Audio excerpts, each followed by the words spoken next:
कपिल सिब्बल जी, आज महिलाओं के खिलाफ अत्याचार, बच्चों की सुरक्षा समाज की एक गंभीर चिंता है। नियमों, नीतियां और नियत की भी भूमिका होती है। 4.5 करोड़ केसेस पेंडिंग है। देश 15 अगस्त को आजादी दिवस मना रहा था, लेकिन मन से नहीं। पीएम मोदी का भी गुस्सा फूटा। उन्होंने रेपिस्टों को फटकार लगाई, उनके मन में खौफ पैदा करने की बात कही। क्या दुर्भाग्य की बात है कि देश के प्रधानमंत्री को इतने शुभ दिन गुस्से में देखा गया।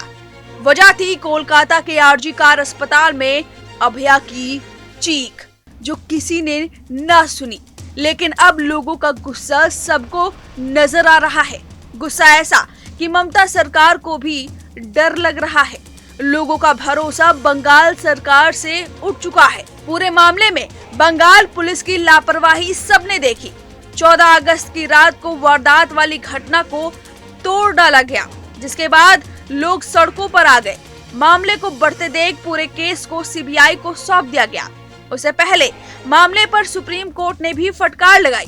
वहीं बता दें कि कोलकाता के आरजी कर अस्पताल में ट्रेनी डॉक्टर के साथ दुष्कर्म के मामले को लेकर सर्वोच्च न्यायालय में सुनवाई चल रही है। बंगाल सरकार की ओर से कपिल सिब्बल केस लड़ रहे हैं, जिन पर लगातार आरोप लगे हैं कि वो मामले को सीरियस नहीं ले रहे हैं और उन्होंने मजाक उड़ाया है, जिस पर कपिल सिब्बल को देख सॉलिसिटर जनरल को गुस्सा भी आ गया था। उन्होंने कहा था कि किसी ने अपनी जान गंवाई है, कम से कम हंसिए तो मत। वहीं लगातार सरकार की पैरवी कर रहे कपिल सिब्बल ने कथित तौर पर कोलकाता केस को आम केस की तरह बताया, जिस पर कपिल सिब्बल की इस बात पर उपराष्ट्रपति जगदीप धनखड़ भड़क उठे। उन्होंने कहा कि धनखड़ ने एक कार्यक्रम में बिना किसी का नाम लिए कहा कि ऐसे रुख की निंदा करने के लिए मेरे पास शब्द नहीं है। कोई यह कैसे कह सकता है कि ऐसी घटनाएं आम हैं? कितनी शर्म की बात है। उन्होंने कहा कि यह इतने ऊंचे पद के साथ बहुत बड़ा अन्याय है, लेकिन मुझे खुशी है कि बार के सदस्य हमारी लड़कियों और महिलाओं के समर्थन में आए हैं। वहीं पीएम मोदी ने भी महिलाओं और बच्चों की सुरक्षा पर बड़ी बात कही है, उस वक्त जब मंच पर कपिल सिब्बल और सीजीआई चंद्रचूड़ मौजूद थे। आप खुद ही सुनिए उन्होंने क्या कुछ कहा। साथियों, मैं देश और समाज के एक और ज्वलंत विषय को आपके समक्ष उठाना चाहता हूं। आज महिलाओं के खिलाफ अत्याचार, बच्चों की सुरक्षा समाज की एक गंभीर चिंता है। देश में महिलाओं की सुरक्षा के लिए कई कठोर कानून बने हैं।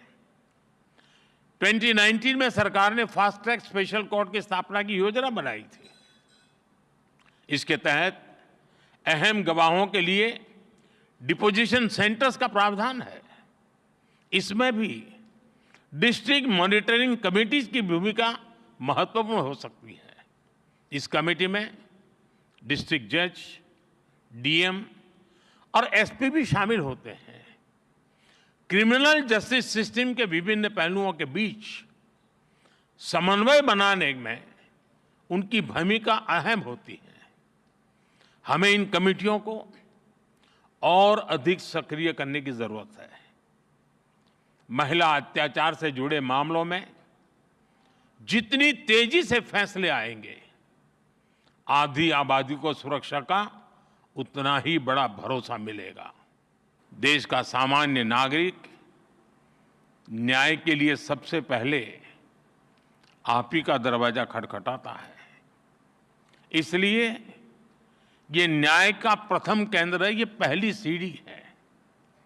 हर तरह से सक्षम और आधुनिक हो, ये देश की प्राथमिकता है। मुझे विश्वास है ये राष्ट्रीय सम्मेलन, इसमें हुए विमर्श देश की अपेक्षाओं को पूरा करने में मदद करेंगे।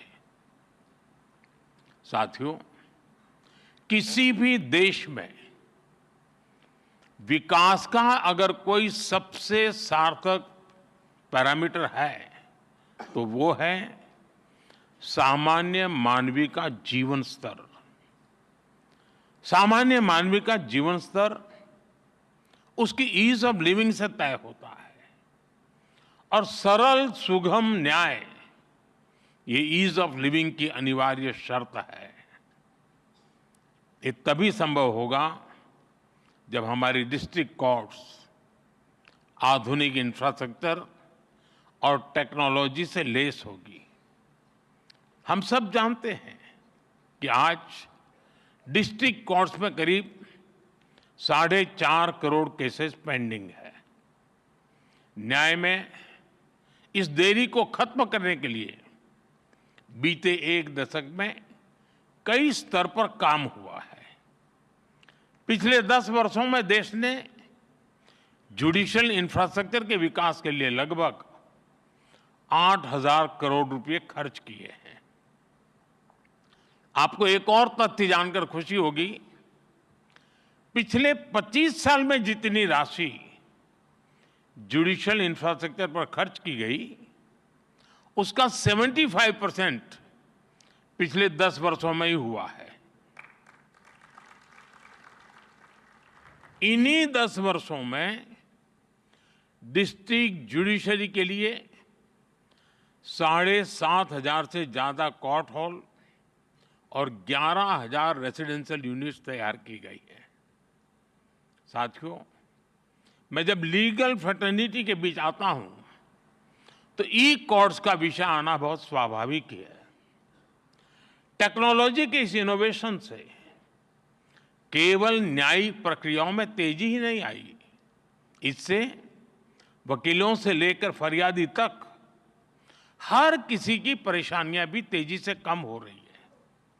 आज देश में अदालतों का डिजिटाइजेशन किया जा रहा है और जैसा कि मैंने कहा, इन सभी प्रयासों में सुप्रीम कोर्ट की ई कमेटी अहम भूमिका निभा रही है।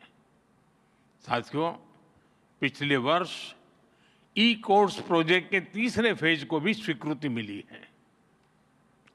हम एक यूनिफाइड टेक्नोलॉजी प्लेटफॉर्म तैयार करने की दिशा में आगे बढ़ रहे हैं। इसके तहत artificial intelligence, optical character recognition जैसी उभरती हुई टेक्नोलॉजी का इस्तेमाल होगा। हम पेंडिंग केसेस का एनालिसिस कर सकेंगे, भविष्य के मुकदमों का भी अनुमान लगा सकेंगे। पुलिस, फॉरेंसिक, जेल और कोर्ट टेक्नोलॉजी इनको इंटीग्रेट भी करेगी और इनके काम को स्पीड अप भी करेगी। हम ऐसी न्याय व्यवस्था की ओर बढ़ रहे हैं जो पूरी तरह से फ्यूचर रेडी हो गई। साथियों, आप जानते हैं, बड़े बदलाव में इंफ्रास्ट्रक्चर और टेक्नोलॉजी के साथ ही नियमों, नीतियां और नीयत की भी भूमिका होती है। न्यूज नेशन अब व्हाट्सएप पर खबरों के ताजा अपडेट के लिए न्यूज नेशन के इस QR कोड को स्कैन करें।